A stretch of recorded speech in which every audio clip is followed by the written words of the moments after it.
સુરત શહેરના વ્યસ્ત વેપારી વિસ્તારમાં આવેલા મિલેનિયમ એક માર્કેટમાં આજે અચાનક આગ લાગવાની ઘટના સામે આવી છે। માર્કેટમાં આવેલ સાડીની દુકાનમાં અચાનક આગ ભભૂકી ઉઠતા વેપારીઓ અને ગ્રાહકોમાં અફરાતફરી મચી ગઈ હતી।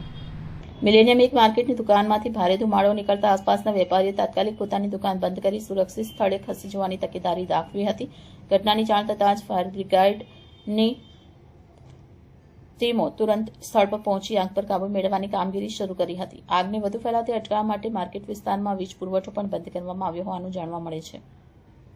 પ્રાથમિક માહિતી મુજબ આગ લાગવાનું ચોક્કસ કારણ હજી સુધી જાણી શકાયું નથી। શોર્ટ સર્કિટની સંભાવના વ્યક્ત કરવામાં આવી રહી છે, જો કે અધિકૃત પુષ્ટિ બાકી છે। સદનસીબે આ બનાવમાં જાનહાનિના કોઈ અહેવાલ નથી।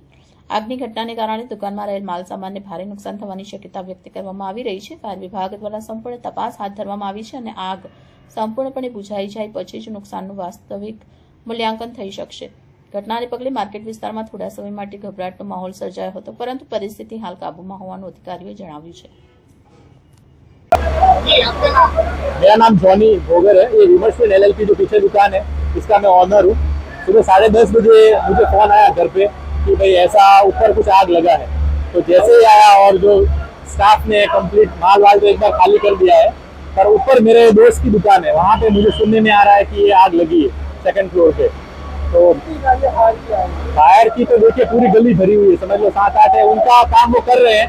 देखो अभी बाद में ही अपने को आइडिया आएगा प्रॉपर आग लगने का रीजन जो हमको सुनने में आ रहा है कि एसी के कंप्रेसर फटने के हिसाब से।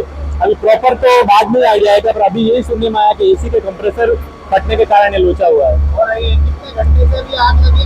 ये समझो ना 10:30 बजे हुआ है और जो ऊपर सुनने में आ रहा है तो 10:30 मतलब 1.5 घंटा हो गया। 12 बजे अभी समझ लो।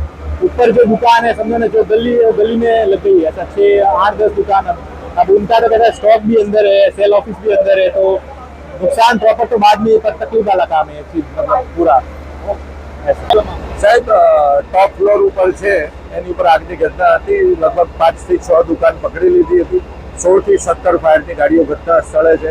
આપણે ડેપ્યુટી કમિશનર, મિસ્ત્રી સાહેબ, પરીખ સાહેબ, હેડો સાહેબ, ધોબી સાહેબ અને સમગ્ર સ્ટાફ ઘટના સ્થળે છે। આગ ઉપર તદ્દન કાબુ આવી ગયો છે। ફક્ત કુલિંગની કામગીરી ચાલે કયા કારણસર આગ લાગી? સાહેબ હવે ઇન્વેસ્ટિગેશનનો વિષય છે। પ્રારંભિક આપણે અનુમાન કરી શકીએ શોર્ટ સર્કિટ હોઈ શકે। કેટલી ગાડીઓ ફાયર થઈ? 17 થી 18 ગાડી ઘટના સ્થળ પર। અને કેટલી દુકાનો ચપેટમાં છે? કેટલું નુકસાન? 5 થી 6 ગાડીઓ ઘટના સ્થળે છે। આગ પત્યા બાદ આ ઇન્વેસ્ટિગેશનનો સબ્જેક્ટ છે, એની ઉપર કઈ લોકોને અફવા ઉપર ધ્યાન નહીં આપે એના માટે શું કહેવું?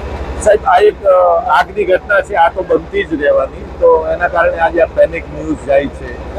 એસીમાં કઈ બ્લાસ્ટ થયા હતા? બની શકે સાહેબ, એ ઇન્વેસ્ટિગેશનનો સબ્જેક્ટ છે। કઈ સ્ટેટમેન્ટ આપવું વિધાઉટ ઇન્વેસ્ટિગેશન એ બરોબર નથી। ઓકે।